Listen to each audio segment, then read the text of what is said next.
Hi guys, welcome to my channel.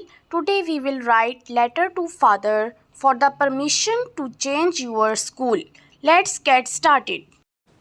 Examination hall, city ABC, date. My dear father, I am sorry to say that I am not satisfied with the teaching standard of my present school.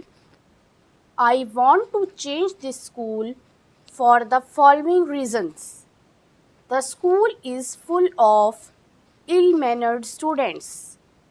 I don't like to mix up with such students.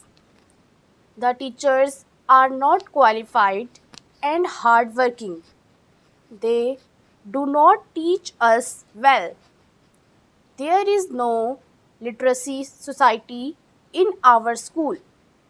I am very fond of co-curricular activities, but there is no proper arrangements for such activities. Unlike this school has literacy society and the teachers are qualified and hardworking. For these reasons, I want your permission to change my present school.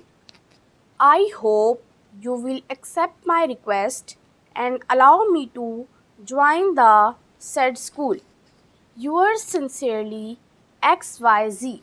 If you like this video, please hit the like button and subscribe my channel for more videos. Thank you.